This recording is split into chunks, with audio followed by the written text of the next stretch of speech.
Bonjour à tous et bienvenue, je suis Myriam Sabliac, je suis formatrice coach en évolution professionnelle et j'ai le plaisir aujourd'hui d'accueillir Caroline Rioux. Bonjour Caroline. Bonjour. Alors on est là pour parler de changement de vie professionnelle, puisque c'est le thème de la chaîne. Et pour ceux qui n'ont pas le plaisir de te connaître, est-ce que tu pourrais te présenter ?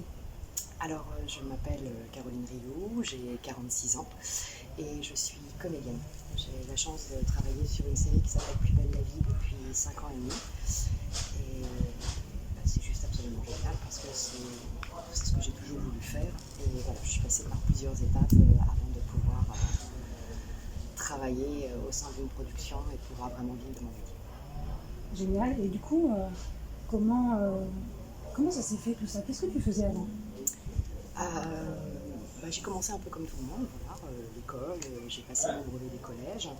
Et puis, à la fin de ma troisième, j'avais la possibilité de continuer mes études. Et le cursus scolaire, en fait, ne me convenait pas.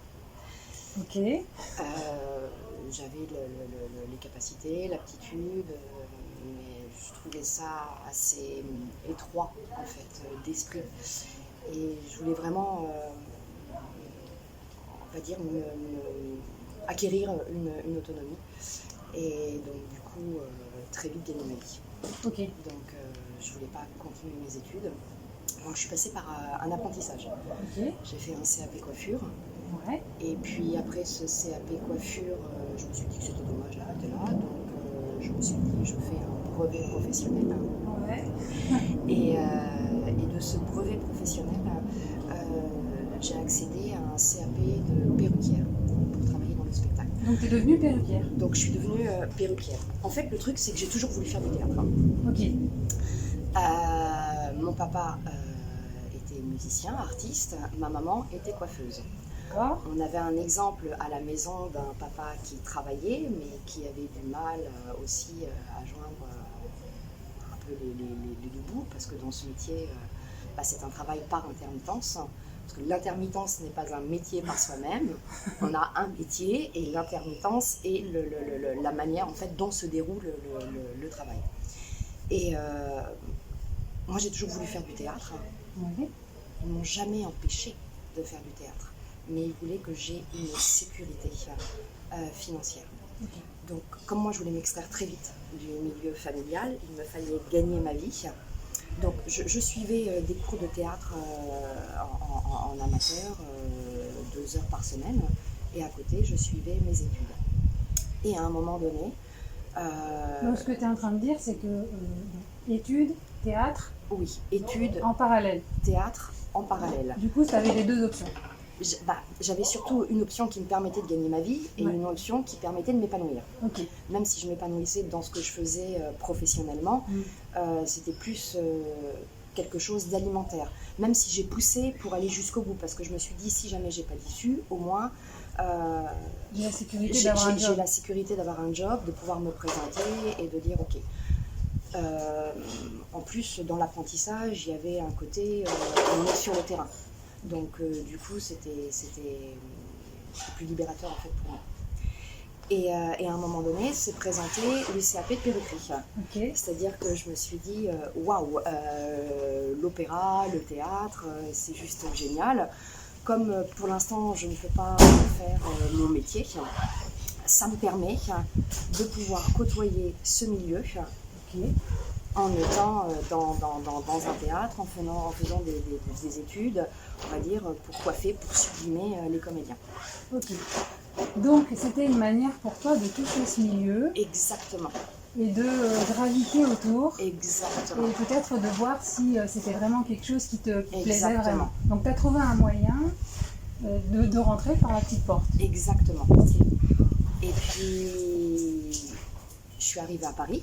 Ouais. Tu viens d'où ? De la Normandie. D'accord. Et alors c'est amusant parce que quand j'étais gamine, je voulais absolument faire des cours de théâtre et j'avais une copine qui avait un bouquin et qui avait une dizaine de cours de théâtre recensés sur un papier. Et quand ma maman a déménagé de Normandie, elle m'avait dit fais un tri dans tes papiers, vois ce que tu veux garder, ce qu'on va jeter. Et je suis retombée sur les feuilles à 4, à petits carreaux, où étaient notés les 10 cours de théâtre que ma copine m'avait filé et j'avais stabiloté les cours Simon. Ok. Et au moment où je suis retombée dessus, j'étais au cours Simon. Ouais. Parce que ce qui s'est passé, c'est que quand je suis arrivée à Paris, après mes diplômes de CAP, brevet et de perruquerie, j'ai travaillé en fait pour les gens qui étaient en chimiothérapie et qui perdaient en fait leurs cheveux. Donc en fait, je travaillais dans la chevelure d'appoint. D'accord. Du coup, j'ai basculé de l'artistique, on va dire, à de l'esthétique, pour que les gens puissent retrouver un peu leur intégrité, parce que j'arrivais à Paris, il fallait que je paye mon loyer, il fallait que... Donc là, l'idée quand tu arrives à Paris, c'est d'assurer ta sécurité financière. D'assurer ma sécurité financière. Sauf que je suis à Paris, Oui. et à Paris, il y a des cours de théâtre. Oui.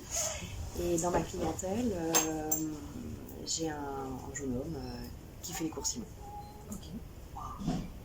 Ça, Alors là, il se passe des choses quand même. De tous les côtés. Donc entre finalement ce qui a marqué sur ce papier, ton souhait de faire des cours de théâtre, les cours Simon notés sur ce papier, c'est puis ce client qui participe. Exactement. Qui fait partie des étudiants des cours Simon. Et qui me dit, une fois par mois, il y a des auditions publiques, les gens peuvent venir voir notre travail. Ok. Bah, j'y vais, le boulot fini, hop, je prends le métro, tranquille. Et là, je trouve ça absolument génial. En plus, vieille école avec les bancs en bois. Et je décide de m'inscrire au concours d'entrée. Il y a un concours d'entrée ? Un concours d'entrée, c'est pas réellement un concours d'entrée, c'est une sélection. On prépare une petite scène. Et puis ça leur permet en fait de voir. C'est un cours qui est privé. Donc c'est un cours qui coûte une somme par mois. À l'époque c'était en francs. Je ne sais plus comment c'est en euros. Et en France, ça faisait quoi rappelle ou pas en France, c'était pas mal, quoi. Il y avait intérêt de bosser ou que les parents puissent payer les cours parce que c'était chaud. C'était pas donné. C'était pas donné, quoi. Et puis, c'était 25 heures par semaine. Ok, donc... C'est un cursus professionnel. Donc, ça veut dire, les 3 premiers mois, c'est simplement le lundi soir, mais après, c'était le mardi soir, le mercredi après-midi, le jeudi soir, le vendredi soir, le samedi soir, 25 heures. Ok, donc c'était quand même conséquent. Bah, c'était quand même conséquent, donc moi, je me suis payé ces cours parce que je travaillais. Ok. Mais à côté, il fallait dégager du temps, parce qu'on avait du boulot personnel, des textes à apprendre, répéter. Et puis il fallait aussi assister parce que c'est un apprentissage. On travaille dans son coin, mais on travaille aussi en regardant les autres. Et quand tu fais ces cours, tu as un objectif en tête tu as l'idée d'évoluer professionnellement à ce moment-là ou tu vas juste parce que, en gros, tu es un peu appelé par ça, un peu appelé par... J'ai toujours été appelée par ça, mais à partir du moment où je m'inscris, où je paye des cours, où je sais qu'en plus de mon boulot de 8 heures par jour, en plus en travaillant avec une clientèle, je veux dire, quand tu arrives 7 heures, si tu as encore le client sous le coude, tu dis pas merci, au revoir, j'ai autre chose à faire, quoi. Des fois, les rendez-vous peuvent se prolonger. C'est comme quand on travaille dans un bureau, voilà, ou même ailleurs. C'est du commerce, quoi. Donc, des fois, surtout dans la perruquerie, où les gens sont parfois en détresse, tu peux pas dire allez hop, merci, c'est bon. Salut, je m'en vais. Donc, je me cours. Ouais, c'est ça. Donc, voilà, ça m'a permis de les payer, de dégager du temps. Et oui, évidemment, c'était ma récréation, quoi. Okay. C'est ce qui me permettait peut-être de t'exprimer. De m'exprimer. En fait, j'allais au boulot avec beaucoup de plaisir parce que je savais que ça allait payer les cours. Je savais qu'une fois que c'était fini, paf, je rentrais dans ma bulle et j'allais pouvoir travailler. Non, il y avait un objectif de toute manière de pouvoir en vivre. D'accord. Donc tu avais quand même en toile de fond l'idée de peut-être... Oui, sinon j'aurais repris des cours de 2 heures par semaine, ce qui peut être possible d'ailleurs, quand on n'a pas la possibilité. Je veux dire pour le plaisir. Pour le plaisir. D'accord, mais là tu avais vraiment j'avais vraiment envie d'aller plus loin. Voilà, d'avoir un cursus, c'est un cursus sur 3 ans. Moi j'ai demandé à en faire une quatrième année. Et donc pendant tous ces 3 ans, je travaillais donc à temps complet. Pendant 3 ans, tu as travaillé à temps complet. Oui. Et en parallèle, tu suivais les cours. Oui. Donc ça t'a demandé beaucoup d'énergie, de temps, d'argent pour investir là-dedans. Oui, ça m'a fracassé au bout des 3 ans, je ne savais plus comment je m'appelais. Est-ce que tu dirais que pour aller au bout de ton truc, là, il t'a fallu de la détermination? Oui, mais au-delà de la détermination, c'est ce qui m'animait. Okay. Donc, si tu étais déterminée, pour moi, c'est pas même si on a, l'envie est tellement forte, okay.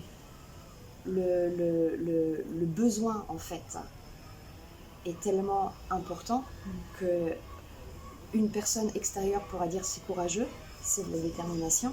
C'était une question en tout cas. Mais toi, tu le vois pas comme ça.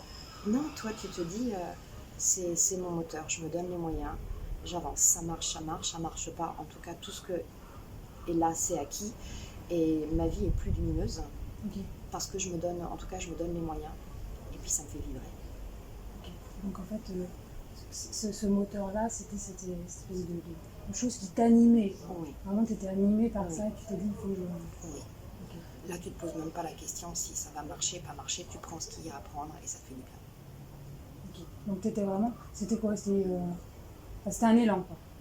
Ah oui, c'est un élan. Et puis tu as le plaisir de bosser, tu as le plaisir de rencontrer les autres, tu as le plaisir de voir avancer, même si c'est pas évident, parce que c'est... Justement, par rapport à ces difficultés, est-ce que tu dirais que tu as trouvé ça dur? Ce passage, cette transition entre, je suis... coiffeuse, perruquière, j'évolue dans un milieu où je gagne ma vie. Est-ce que tu gagnais correctement ta vie? Je gagnais très bien ma vie. Ouais, en tant que je gagnais très très bien ma vie en tant que perruquière, parce que c'est une spécificité. Je travaillais dans une boîte qui employait des spécialistes et puis qui savait aussi rémunérer ses employés. Donc finalement... j'avais 20 balais. J'habitais au départ en banlieue parisienne, je pouvais assumer mon loyer seule, je pouvais me faire des restos, j'avais une voiture, en étant seule à Paris à 20 balais, je gagnais très bien ma vie. Ok, donc finalement ce qui te fait quitter ce monde-là,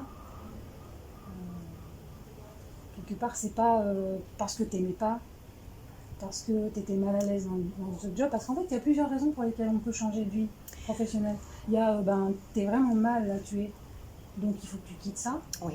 Ou alors, t'es amoureux. Donc, tu quittes un job pour suivre quelqu'un que tu aimes. Oui. Voilà, donc l'amour nous fait changer. Oui. De vie, parfois de vie complètement. Parfois de manière géographique. Mais il y a aussi cette espèce on va dire que c'est l'amour pour ce métier. Mais en fait, c'est le troisième champ. C'est-à-dire ce qui nous fait changer aussi, c'est parfois un truc qui t'anime tellement fort que presque t'as pas le choix. Mais c'est ça, c'est exactement ça. Sauf que... Mais on prend des risques aussi en faisant ça. On prend des risques et en même temps, j'ai minimisé les risques au départ parce que je ne suis pas allée directement. J'aurais très bien pu continuer mes études, faire un cursus, à l'époque ça venait d'être en place, la seconde à 3 pour justement étudier des metteurs en scène, étudier des auteurs, accéder à la technique. Et je n'ai pas eu ce déclic. Comme très vite je voulais être autonome et vivre ma vie, je me suis dit, je prends un métier. Sauf que ce métier, même s'il me plaisait, c'est pas ce qui m'animait. J'avais toujours une espèce de rêve, sauf qu'à un moment donné, il faut suivre ses envies, ses rêves. Si on ne se donne pas les moyens, on se dit j'aurais pu faire ou j'aurais pu.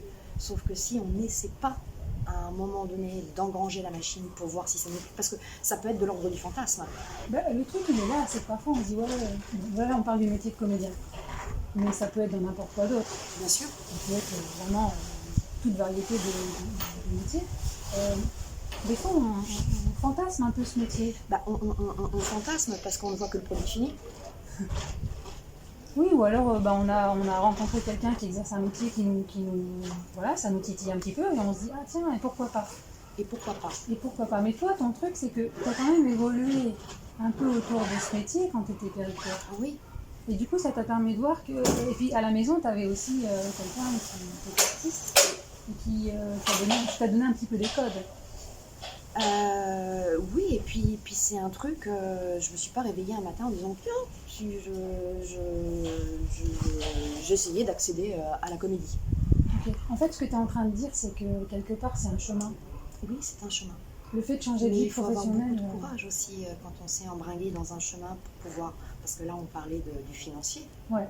Bah oui, parce que c'est vraiment. Moi, je n'ai pas important. d'enfant. Donc, déjà, je n'ai pas à sécuriser une famille. Si je dois bouffer des patates ou des pâtes, bah, c'est pas très grave, je vais bouffer des patates et des pâtes. Mais. Et ça a été le cas. Parce qu'à un moment donné, quand on gagne très très bien sa vie avec un métier, qu'on commence à amorcer autre chose à côté, déjà il faut se libérer du temps. Donc ça veut dire moins de sommeil, ça veut dire plus d'investissement. Donc c'est bien d'avoir des amis qui nous soutiennent, de la famille aussi. Alors justement, c'est bien que tu parles de ça, parce que souvent quand on veut changer de vie professionnelle, on a nos propres peurs, nos propres doutes, assumer les conséquences de nos choix, mais on a aussi parfois à gérer les peurs de l'environnement, que ce soit l'environnement familial, que ce soit... Comment ça s'est passé pour toi? Est-ce que quand tu as commencé ces cours, est-ce que tu as ta famille qui t'a soutenu, ou est-ce qu'au contraire ils étaient un petit peu sceptiques? C'est pas un métier évident, comédien. Non, c'est complètement aléatoire. Surtout que, donc c'est pas du tout sécurisant pour une famille. Où on travaille par intermittence. Donc on a des sous, on n'en a pas, on n'en a pas. J'ai envie de dire, il ne faut pas être feignant à un moment donné. Si à la fin du mois, on n'a pas réussi à joindre les deux bouts et qu'on va être à vendre des petits pains ou en plus pour pouvoir arrondir les fins de mois. Des fois, il faut mettre son orgueil de côté, quoi. Donc moi, j'ai eu la chance d'avoir des parents qui m'ont toujours soutenue dans mes choix. Même si quelque part, ils voulaient être sécurisés, que j'ai un métier, parce que pour papa, c'était pas forcément évident, et que si maman n'avait pas forcément été là des fois pour ramener de quoi bouffer, on a peut-être un peu claqué du bec. Donc, mais ils m'ont fait confiance et ils m'ont dit vois, tu verras. Et je pense qu'après, c'est la détermination de chacun et l'envie d'essayer. De toute manière, si l'on n'essaie pas, on a 100% de chance d'échouer. On a 100% de chance d'échouer si on ne se donne pas les moyens, si on ne voit pas. Parce qu'on parlait du fantasme. Des fois, ça peut être de l'ordre du fantasme. Mais à partir du moment où on commence à engranger, à se renseigner, à mettre en place un changement, il y a le but du changement. Mais avant même de penser au but, au final, c'est de voir ce que l'on ressent sur ce changement. On peut pas. C'est comme quand on se retrouve au pied d'une montagne, on voit le truc, on se dit putain, j'arrive déjà mal, sauf que on y va pas après pas, step by step. Donc, et au fur et à mesure, on avance. Il y a des moments qui sont durs, mais on se dit, est-ce que ça me fait pas vibrer d'aller vers où se dire, en fait non, ça me correspond pas. Mais si on n'essaie pas, si on n'essaye pas, c'est mort. Et c'est tellement dommage. On est empli de regrets. Et toi, tu t'es dit, je vais essayer, parce que quoi qu'il en soit, je refuse de regretter de ne pas l'avoir fait. Mais oui. Parce qu'effectivement, on passe beaucoup de temps dans notre job. Ah oui. C'est la moitié de notre vie. La moitié, même parfois plus. Effectivement. Et si on n'est pas animé par le plaisir, après ça ne veut pas dire qu'il ne peut pas y avoir des déceptions, il ne peut pas y avoir des échecs comme n'importe quel, mais si on est heureux de se lever, d'avancer, eh ben c'est pas grave. Moi, quand j'ai eu la transition, à un moment donné, j'ai commencé donc du coup à basculer sur un mi-temps dans la perruquerie. Pour commencer à décrocher des contrats ou essayer de jouer au théâtre. Donc c'était à la recette. À la fin du mois, si on a 200 € une fois qu'on a payé ses charges, parce que c'était pas des productions, donc il fallait payer ses charges pour dégoter un peu de sous. Voilà, s'il y avait du monde, c'était bien. S'il n'y avait pas du monde, c'est échelonné sur un mois. On se retrouve avec 250 € pour avoir joué une vingtaine de fois. Ah, ok. Donc, pour payer son loyer, c'est un peu compliqué. Donc, il faut être courageux. J'ai fait d'autres petits boulots. Parce qu'après, du coup, j'ai arrêté la perruquerie. Oui, justement, j'allais y venir. Alors j'ai eu la À chance... partir de quel moment tu te dis, bon, alors maintenant c'est bon, je vais à fond dans la comédie? Alors, est-ce que ça se fait comme ça? Non, ça se fait pas comme ça. On se dit, est-ce qu'il va y avoir des petits signes qui vont me dire que, tu sais, comme le gamin qui joue avec sa raquette et qui dit, waouh, si la balle ne tombe pas et que je l'ai tapé 10 fois, ça veut dire que mon vœu va se réaliser. D'accord. Et ben, moi, je travaillais à temps complet. Au bout des 3 ans de cours, il y avait des petits examens, des petits concours avec des gens du milieu. Et il y avait 3 prix qui étaient décernés. Okay. Et à la fin de ma 3e année, j'ai un 3e prix. Ok. Wow, c'était juste génial. Et j'avais fait la promesse que si jamais je dégotais un prix, ça voulait dire qu'on m'envoyait un signe. Et que du coup, je pouvais vraiment avancer et faire ce métier. Et donc le lendemain, j'ai demandé un mi-temps au boulot. Et si tu n'avais pas gagné ce prix? Et si, hein? Et si? Je me serais mis un autre challenge, puis j'aurais attendu qu'il y ait d'autres signes que je voulais bien voir. Non, j'étais tellement animée que c'était un encouragement supplémentaire. Mais de toute manière, je faisais pas ça pour ne pas aller jusqu'au bout. Ouais. Vraiment, tu avais cette idée. Et puis après, il y a eu des encouragements de pièces qui s'est concrétisées, où je pouvais aller jouer. Et voilà, mais ça n'a pas toujours été facile, parce que même une fois que j'étais un peu dans ce milieu où je travaillais plus en perruquerie, il y a eu des fois où j'ai bien couiné parce que j'avais pas assez de boulot. Et je me suis retrouvée à bosser dans le général pendant 2 mois, 3 mois, en plus de jouer le soir. Ok. Si tu devais donner un conseil à quelqu'un qui a envie de changer de vie professionnelle, je te dis 1, ça peut être 2, ça peut être 4, c'est toi qui vois, libre antenne, tu dis ce que tu veux. Qu'est-ce que tu dirais à quelqu'un qui a envie de changer de vie professionnelle, mais qui ne sait pas par quel bout prendre le truc, qui ne sait même pas forcément dans quelle direction aller, ou qu'est-ce que tu dirais? Quelqu'un qui...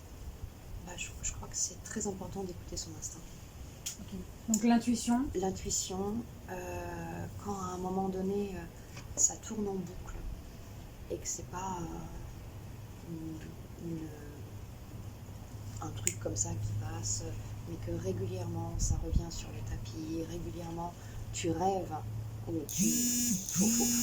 suivre ton instinct, et à un moment donné, faut donner. Tu veux dire qu'il faut oser prendre le risque de mais prendre le risque de la prise de risque, on en a tous dans la vie. Et quelque part, pour moi, même si le mot échec existe, il n'y a pas d'échec. Ce ne sont que des apprentissages. Ok. Effectivement, il y a beaucoup de littérature sur le sujet, effectivement. Ah oui. C'est vrai qu'en France, on prend mal l'échec, parce qu'on nous a appris que échouer, c'était mal. Oui.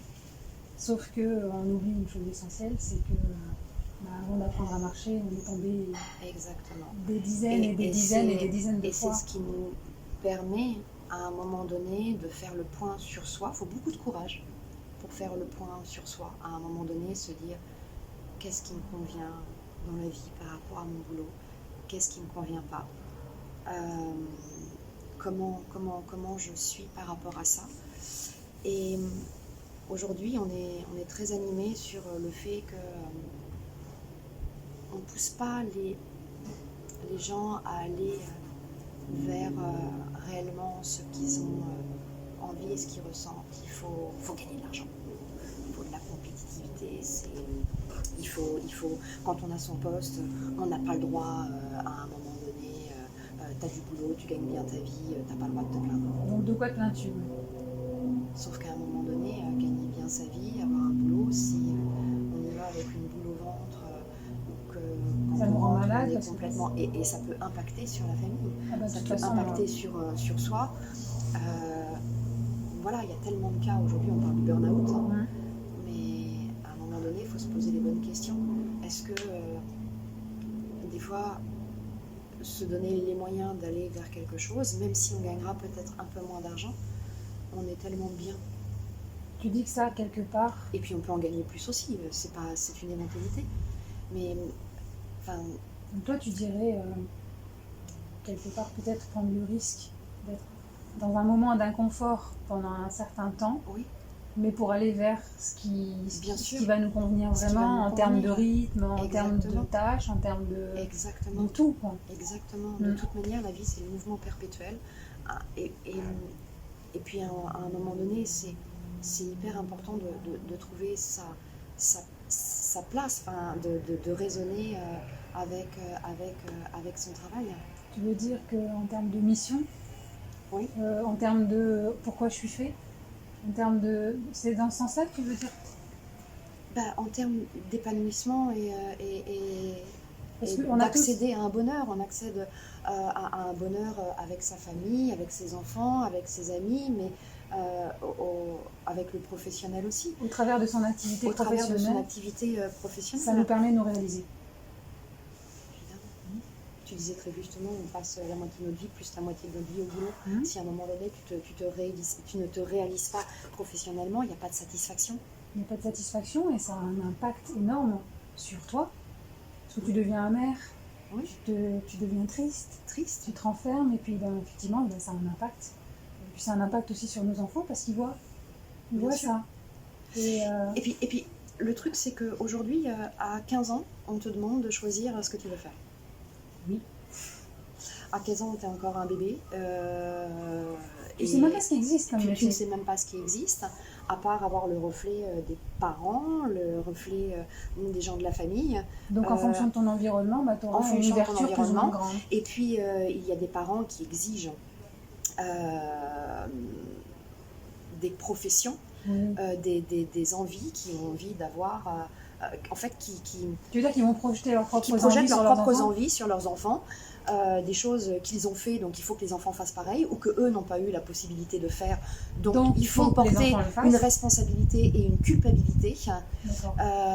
Et puis il y a des enfants qui ne savent pas du tout, qui vont prendre du temps. Mais aujourd'hui, on te demande à 15 ans, on a quel âge quand on sort de 3e? Oui, c'est ça. 15 ans. Alors... tu vas aller voir la conseillère financière, tu vas faire 1 ou 2 stages de 15 jours. Qu'est-ce que j'ai dit? La conseillère financière. La conseillère d'orientation. C'est un peu ça, parce que quelque part, en même temps, c'est pour pouvoir gagner ta vie. Oui, on est d'accord. Donc, voilà. Donc, non, la conseillère d'orientation. Et du coup, c'est énorme.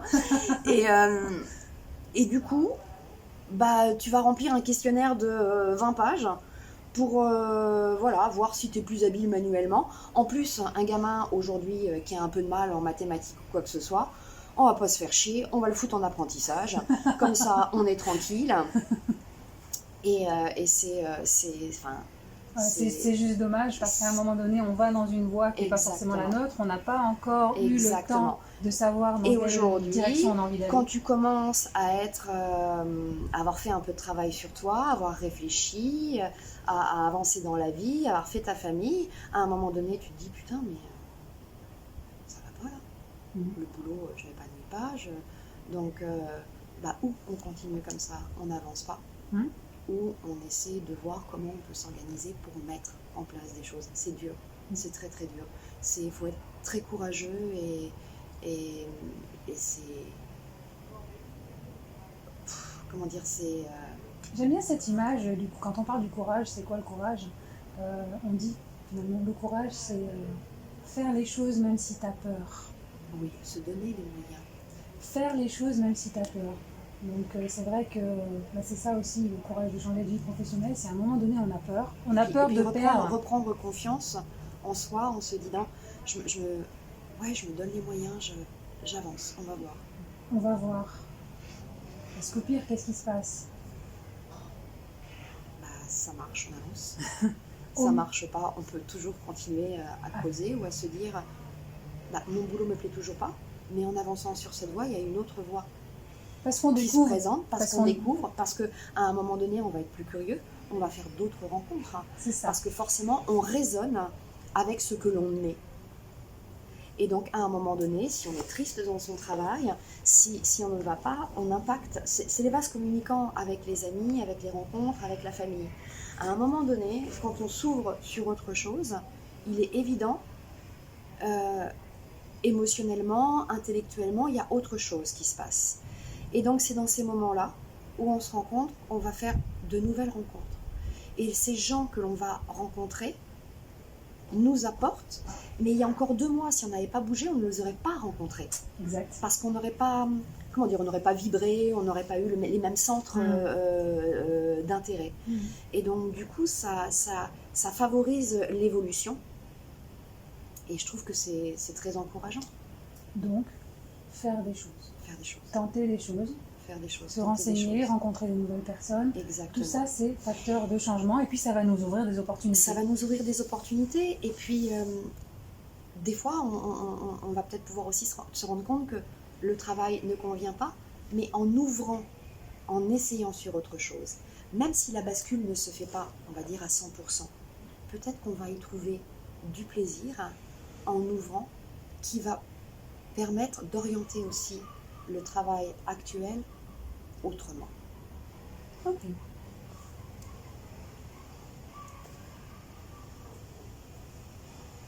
Est-ce que tu as autre chose à me dire? Non, je pense qu'on a pas mal parlé. On a pas mal parlé, exact. Est-ce que tu veux nous parler de ton actualité? Mon actualité, toujours plus belle. Toujours plus belle l'actualité? Toujours plus belle l'actualité. Après cette petite période de confinement, nous allons pouvoir bientôt reprendre des tournages. Tu es contente? Ouais, c'est extraordinaire. Ça va être un peu différent parce que du coup, avec tous les gestes barrières, toute la sécurité mise en place, ça va être différent, un autre protocole, donc va falloir s'adapter. Exact. Ça va pas être facile, mais en même temps, voilà, c'est excitant, et puis retravailler, bordel. Retravailler, pouvoir vibrer, pouvoir s'exprimer à nouveau, c'est chouette. Bon, merci beaucoup. Merci. De ce partage, de cet échange, et nous, on se retrouve très bientôt pour une nouvelle vidéo. J'espère que ça vous a plu. N'hésitez pas à commenter et à vous abonner à cette chaîne qui démarre. Merci beaucoup et je vous dis à très très bientôt. Donnez-vous les moyens.